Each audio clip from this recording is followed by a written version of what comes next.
Karena penghalang, kalau menurut gua ya, penghalang terbesar orang menuju nikah itu adalah biaya yang dibutuhkan untuk resepsi, adatnya dan segala macamnya gitu.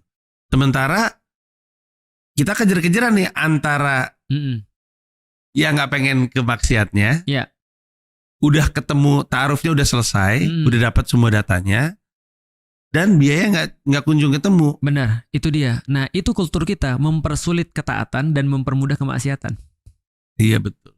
Jadi contoh misalnya ketika ada orang misalnya, ini nih temennya sudah pacaran sama ini, nggak dianggap masalah kan? Terus kemudian ya namanya pacaran ya. Aku sebagai laki-laki ya, aku bisa bilang bahwasanya setiap laki-laki kalau normal ya, dia pasti akan ngerti sendiri. Pasti sih menurutku sih. Contoh ya, aku lahir di dunia yang sangat aneh. Aku nggak ngerti kenapa orang bisa hamil pada masa itu. Tapi ketika aku kan pembelajar cepat ya. Akhirnya aku ngerti kan. Dan di titik aku ngerti, aku serem dengan diriku sendiri. Karena aku pernah bilang Mas, ketika aku pacaran waktu itu ya, aku bilang gini, kalau aku pengen, aku bisa buat cewek itu melakukan apapun buat aku.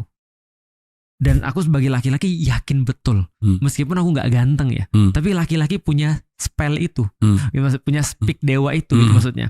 Nah, dan itu aku ngeri sih, karena dipermudah banget kan. Ketika udah terjadi, akhirnya orang tuanya pada ribut. Padahal dia sendiri mempermudah orang untuk maksiat kan gitu kan ya. Orang tinggal satu rumah biasa aja, gitu kan ya. Apalagi kayak di Amerika kan sudah ya udah biasa banget. Nah, ini yang kesulitan di kita. Padahal Islam tuh mempermudah banget orang untuk melakukan ketaatan sebenarnya. Itu yang di Amerika Serikat, seandainya mereka Islam, beres tuh perkara.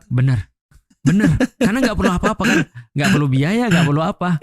Akhirnya mereka harus mikirin minimal orang-orang Turki Mas sekarang kalau nikah di kafe, mereka cuma undang 18 orang, 20 orang. Tapi di dalam Islam event itu nggak perlu.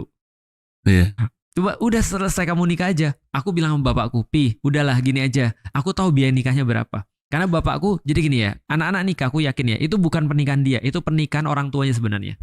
Karena yang undang paling banyak ya orang tua. Bener kan? Sering terjadi seperti itu. Aku pas nikah ya, aku cuma bilang aku cuma perlu ngundang maksimal 50 orang, aku bilang gitu. 25 juga bisa. Tapi ribuan yang lain, itu kan teman bapakku. Yang dia bilang, tapi kan papi malu.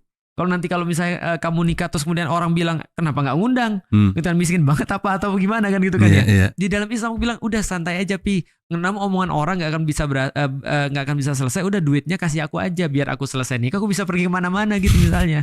Harusnya kan gitu kalau kita mau berpikir dengan ini kan dengan lebih future gitu maksudnya. Tapi itu kan nggak terjadi.